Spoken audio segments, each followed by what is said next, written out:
أما بعد فأعوذ بالله من الشيطان الرجيم بسم الله الرحمن الرحيم إنما يخشى الله من عباده العلماء صدق الله العظيم وصدق رسوله النبي الكريم ونحن على ذلك لمن الشاهدين والشاكرين والحمد لله رب العالمين اللهم صل على سيدنا ومولانا محمد وعلى آل سيدنا ومولانا محمد وبارك وسلم۔ انتہائی قابل احترام سامعین گرامی، چونکہ شوال کا مہینہ ہے اور شوال کے مہینے میں مدارس کے اندر طلاب علم کو داخلہ دیا جاتا ہے، حفظ کے اندر داخلے ہوتے ہیں، شعبہ کتب کے اندر داخلے ہوتے ہیں، اور یہ طلباء پھر 8 سال کا دورانیہ تعلیمی پورا کر کے پھر علماء بنتے ہیں۔ تو گویا کہ مدارس کا جو تعلیمی سال ہے اس کی ابتدا شوال ہے۔ تقریباً پورے ملک کے اندر ہر مدرسے میں داخلے جاری، اور بعض جگہوں پر 10، بعض جگہوں پر 15، بعض جگہوں پر 20 شوال تک داخلے چلتے ہیں اور پھر پڑھائی شروع ہو جاتی۔ تو اسی مناسبت سے آج جو ہماری گفتگو ہوگی وہ علم کے فضائل، اہل علم کی اہمیت، فوقیت، فضیلت اور ان کا درجہ اسلام میں، ان کی اہمیت اسلام کے اندر کیا ہے، تو ہم صرف اس کے اوپر گفتگو کریں گے۔ حضرت انس رضی اللہ عنہ ارشاد فرماتے ہیں کہ نبی پاک صلی اللہ علیہ وسلم نے ارشاد فرمایا ان من اشراط الساعة ان يرفع العلم ويثبت الجهل، کہ قیامت کی نشانیوں میں سے ایک نشانی یہ بھی ہے کہ علم اٹھا لیا جائے گا اور جہالت دنیا کے اندر پھیل جائے گی۔ علم اٹھایا کیسے جائے گا اس کی تفصیل انشاءاللہ آگے ایک حدیث پاک کے تحت آئے گی۔ اسی طرح ایک اور حدیث پاک میں آتا ہے کہ قرب قیامت میں اسلام پرانا ہو جائے گا، جیسے کہ نقش و نگار والا کپڑا بوسیدہ اور پرانا ہو جاتا ہے، اس کے اوپر سے نقش و نگار کے کلر مدھم پڑ جاتے ہیں، اڑ جاتے ہیں، تو فرمایا کہ یوں اسلام پرانا ہو جائے گا، اور لوگ نماز، روزہ، حج، زکوٰۃ کے بارے میں بھی جاننے والے نہیں ہوں گے۔ قرآن غائب کر دیا جائے گا، قرآن دنیا سے ختم ہو جائے گا۔ پورے گروہ کے اندر چند ایک بزرگ بڑی عمر کے لوگ، مرد یا عورت ہوں گے جو کہیں گے کہ جی ہم نے اپنے آباء و اجداد کو، اپنے دادوں پردادوں کو لا الہ الا اللہ کہتے سنا تھا، لہذا ہم بھی یہ کہتے ہیں، بس اس سے زیادہ ان کو اسلام کے بارے میں کچھ پتہ نہیں ہوگا۔ یہ قرب قیامت میں ہونے والا ہے۔ آج کی موجودہ آپ دنیا دیکھ لیں، کتنا علم دنیا میں پھیلا ہوا ہے، اہل علم موجود ہیں، مدارس موجود ہیں، مساجد موجود ہیں، خانقاہیں موجود ہیں، علم کے حلقے موجود ہیں، علم کی تحریکیں چل رہی ہیں، دینی تحریکیں موجود ہیں۔ اس سب کے باوجود بھی موجودہ صورتحال آپ دیکھیں کہ لوگ تجارت کو خوب اچھے طریقے سے جانتے ہیں، نئے تجارت کے طریقے خود گھڑتے ہیں، اختراع کرتے ہیں، دنیا داری ساری پتہ ہے، کنسٹرکشن کیسے ہوتی ہے یہ پتہ ہے، اور بیرون ملک کیسے جاتے ہیں، وہاں کیسے کاروبار کیا جا سکتا ہے یہ پتہ ہے، سیاست کیا چل رہی ہے، سیاست میں کون لوگ کیا باتیں کر رہے ہیں سب پتہ ہے۔ لیکن ایسے لوگوں سے اگر پوچھ لیا جائے اللہ الصمد کا ترجمہ کیا ہے تو نہیں جانتے۔ پوری نماز میں پڑھی جانے والی صورتیں، صبح و شام کے اذکار، ان کو تو آپ ایک طرف کر دیں، جو صبح و شام کے ہمارے ہونے والے اعمال ہیں ان کو بھی پورے طریقے سے نہیں جانتے۔ یہ اتنا علم دنیا میں موجود ہے، علماء، فقہاء، صلحاء، اتقیاء، مساجد میں، مدارس میں، خانقاہیں اور دینی تحریکیں مختلف ناموں سے، یہ اس سب کے باوجود یہ حال ہے۔ آپ خود اندازہ لگائیں،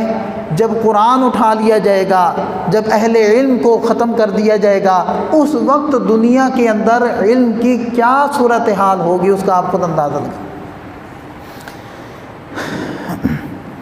دیکھیں، علم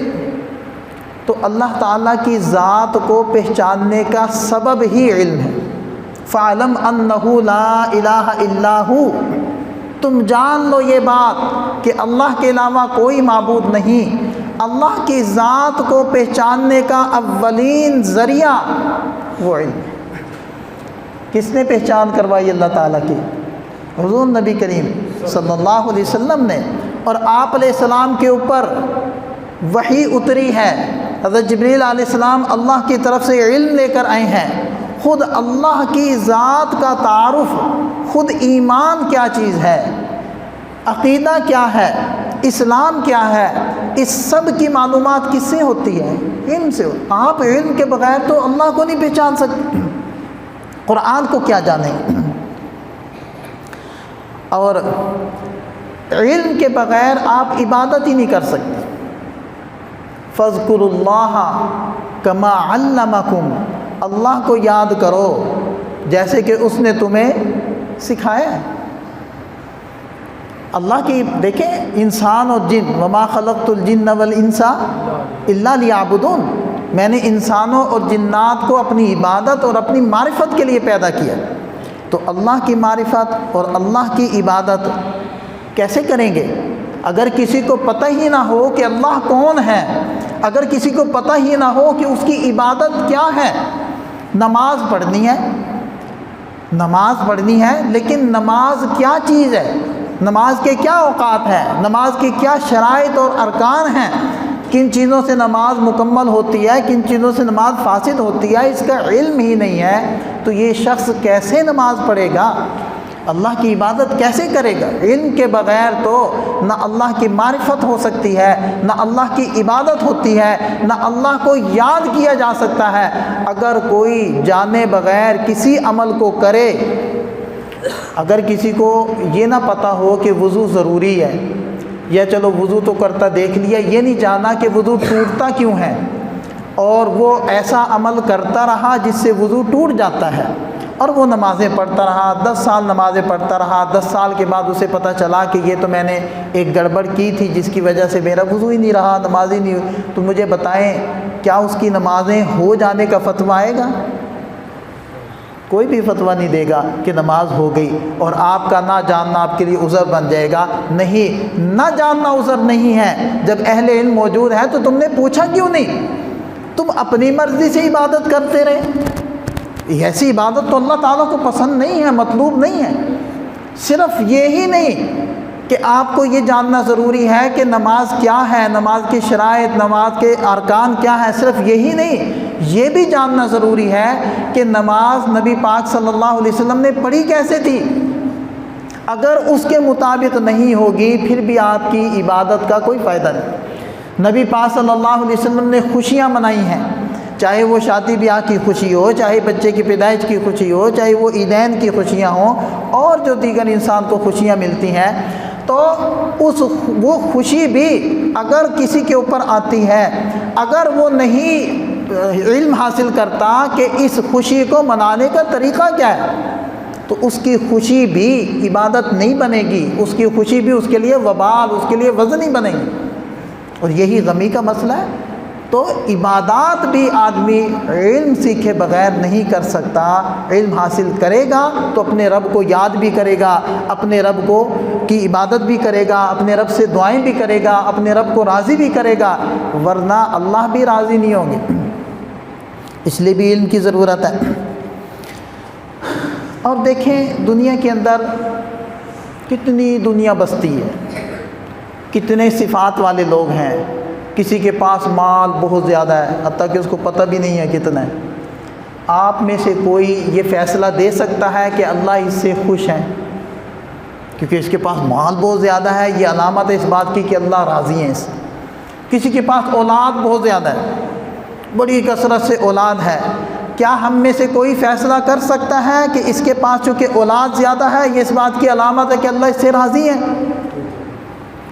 کوئی شخص ایسا ہے کہ جس کا قد بت جسم بڑا مضبوط ہے، بڑا صحت مند ہے، تو ہم میں سے کوئی یہ کہہ سکتا ہے کہ چونکہ اللہ اس سے راضی ہے، اللہ اس سے خوش ہے؟ یا کسی کا کاروبار بڑا ہے، ملک پاکستان میں پھیلا ہوا ہے، بیرون ملک وہ کاروبار کر رہا ہے، یا اس کا مکان بڑا خوبصورت ہے، یا اس کی گاڑی بڑی خوبصورت ہے، یا وہ خود بڑا خوبصورت ہے، یا وہ خود بڑا زور آور ہے، زبان آور ہے، یعنی کہ گفتار پر بڑا قادر ہے، کوئی بھی اس کے اندر صفت ہے، اس کی جسمانی صفت ہے، اس کی روحانی صفت ہے، اس کی ظاہری چیزوں میں سے اس کے پاس کوئی چیز موجود ہے، ہم میں سے کوئی فیصلہ کر سکتا ہے کہ چونکہ اللہ اس سے خیر کا ارادہ کر رہے ہیں، اللہ اس سے خوش ہیں، اس وجہ سے اللہ تعالیٰ نے یہ چیز اس کو دی ہے؟ کر سکتے ہیں جی؟ نہیں کر سکتے۔ ایک چیز ایسی ہے کہ جس کے بارے میں خود نبی پاک صلی اللہ علیہ وسلم نے بتایا ہے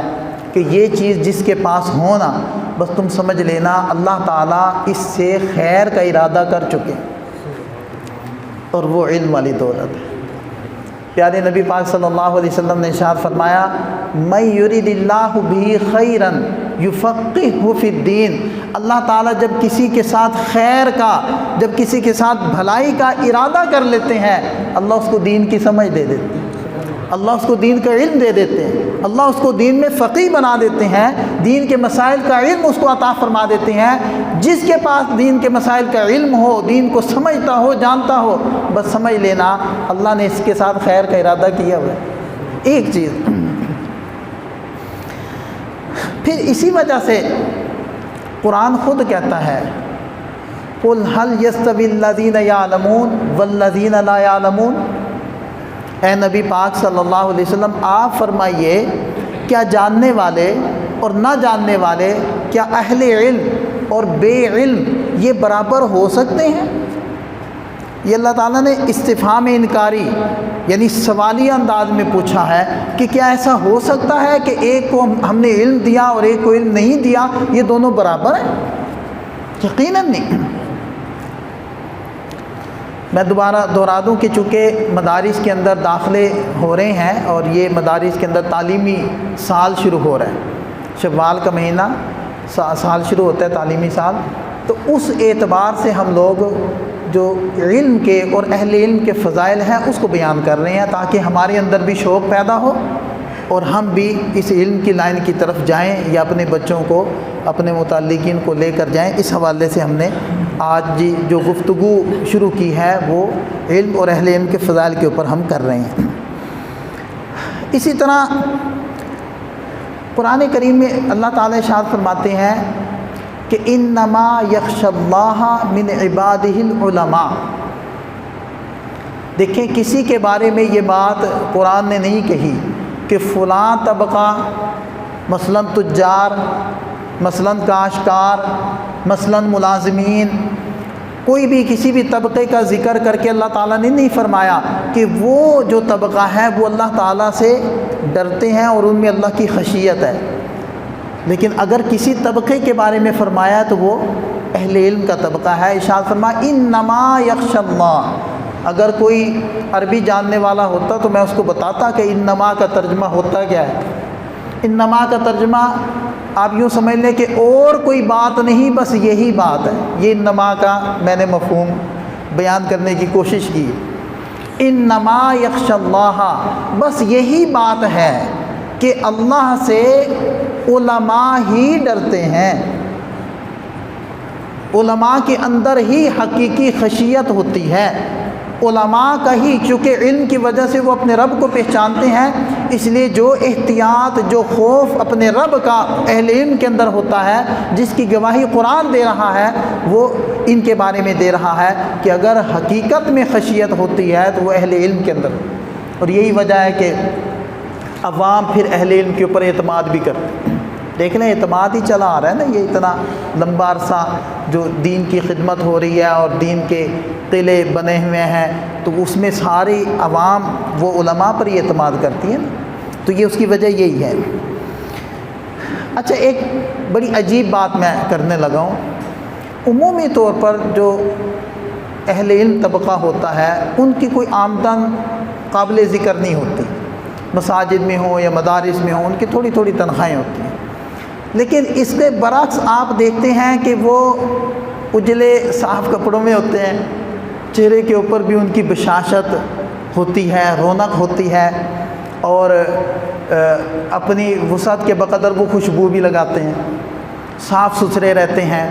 اور لوگوں کے اندر اچھا ان کا کھانا پینا بھی ٹھیک ہی ہوتا ہے، کوئی فاقے نہیں ہوتے الحمدللہ۔ اس کی وجہ کیا ہے؟ کبھی یہ بھی سوچا ہم نے کہ عام طور پر ان کی تنخواہیں بہت معمولی، اچھا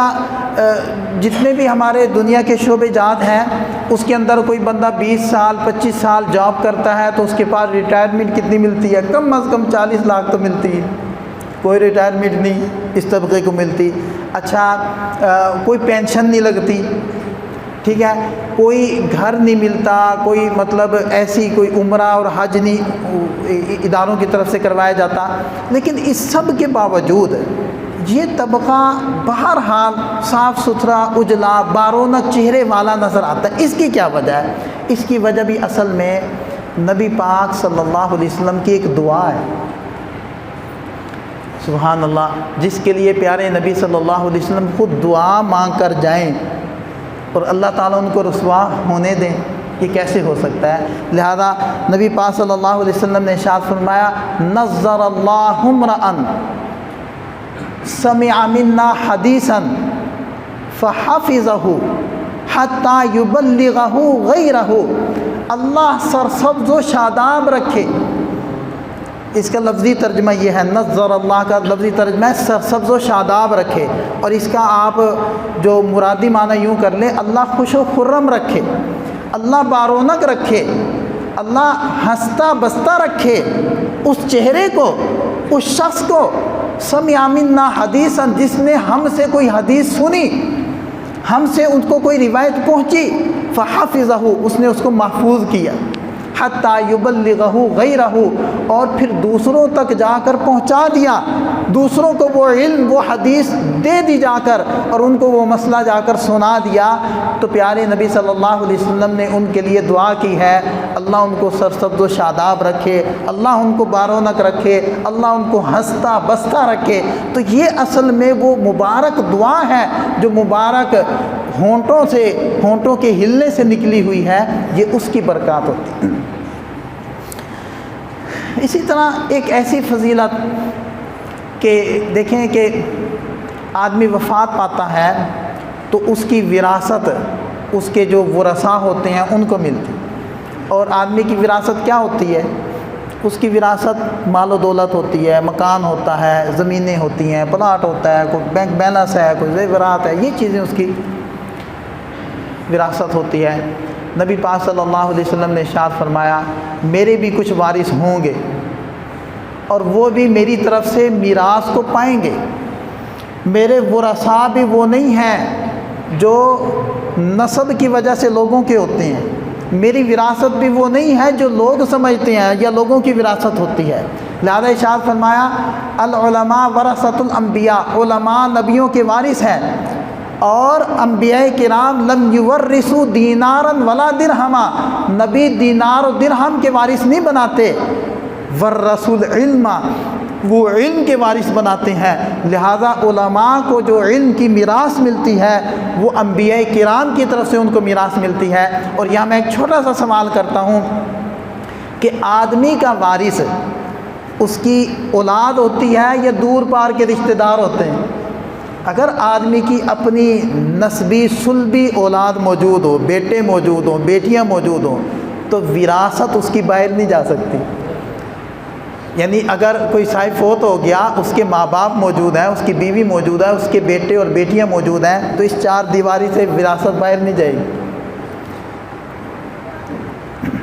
وہ انہی کے مابین تقسیم ہو جائے گی۔ تو پیارے نبی صلی اللہ علیہ وسلم یہ ارشاد فرما رہے ہیں کہ علماء نبیوں کے وارث ہیں۔ تو اس حدیث کے ذیل میں علماء لکھتے ہیں کہ دیکھا جائے، غور کیا جائے تو نبی پاک صلی اللہ علیہ وسلم گویا کہ یہ ارشاد فرما رہے ہیں کہ علماء نبیوں کے روحانی بیٹے ہوتے، ان کا ایک روحانیت کا ایک تعلق نبی صلی اللہ علیہ وسلم سے جڑ جاتا ہے، اور اس جوڑ کی وجہ سے اللہ تعالیٰ وہ علم کی دولت علماء کی طرف منتقل کرتے ہیں۔ اس بنیاد پر پیارے نبی صلی اللہ علیہ وسلم نے ارشاد فرمایا کہ علماء نبیوں کے وارث ہیں۔ کتنی بڑی فضیلت، اور یہ فضیلت ہم لوگ حاصل کر سکتے ہیں۔ قرآن کریم میں اللہ تعالیٰ نے اپنے وحدہ لا شریک ہونے کو ثابت کیا۔ شاہد اللہ گواہی دیتے ہیں، شاہد اللہ انہ لا الہ الا ہو، اللہ گواہی دیتے ہیں اس بات کی کہ اس اللہ کے علاوہ کوئی معبود نہیں، وہ تنہا ہے۔ اچھا، اس گواہی کے ساتھ اللہ تعالیٰ نے ارشاد فرمایا والملائکۃ، اور فرشتے بھی یہ گواہی دیتے ہیں، وَأُولُو الْعِلْمِ، اور علم والے یعنی علماء بھی یہ گواہی دیتے ہیں۔ اب دیکھیں کہ ایک بات کو، ایک عقیدے کو اللہ تعالیٰ نے قرآن میں بیان فرمایا اور اس کے اوپر اپنی گواہی کو ذکر فرمایا، پھر فرشتوں کی گواہی کو ذکر فرمایا، اور پھر علماء کی گواہی کو ذکر فرمایا۔ تو یہ گویا کہ اللہ تعالیٰ نے علماء کی گواہی کو اپنی اور فرشتوں کی گواہی کے ساتھ جوڑ کر اہل علم کو فضیلت بخشی۔ اسی طرح دیکھیں کہ صراحتاً قرآن کریم میں یہ الفاظ ہیں یرفع اللہ الذین آمنوا منکم والذین اوتوا العلم درجات، کہ اللہ تعالیٰ تم میں سے اہل ایمان کے اور جن کو اللہ نے علم دیا ہے ان کے درجات کو بلند فرماتا ہے۔ تو قرآن اور آسمانی علم یہ ایسی شان والا ہے کہ جس کے ساتھ اس کی نسبت ہوتی ہے، جیسے وہ علم بلند ہے، شانوں والا ہے، اللہ کے ہاں محبوب ہے، وہ بندہ وہ بھی اللہ کے ہاں قیمتی ہو جاتا ہے اور فضیلت والا ہو جاتا ہے۔ یہ بندے تو دور کی بات ہے، جب آپ کسی کاغذ کے اوپر، وہ کاغذ بنا کس سے؟ بھوسے سے، وہ کاغذ بنا لکڑی سے، اس بے جان لکڑی سے جب کاغذ بن کر سیاہی سے اس کے اوپر قرآن کی آیت لکھ دی گئی تو بے وضو کو اجازت نہیں ہے کہ وہ صفحے کو ہاتھ لگائے۔ اس صفحے کے اوپر قرآن لکھا ہوا ہے، وہ صفحہ تو ایسا ہے کہ جس کے اوپر قرآن لکھا ہے، اس قرآن کے ساتھ جو گتا لگا ہوا ہے، جلد جس کو کہتے ہیں، اس گتے کے اوپر جو کپڑا چڑھا ہوا ہے،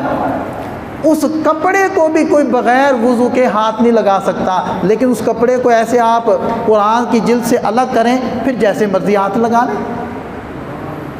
پھر جیسے مرضی ہاتھ لگا لیں۔ کیا مطلب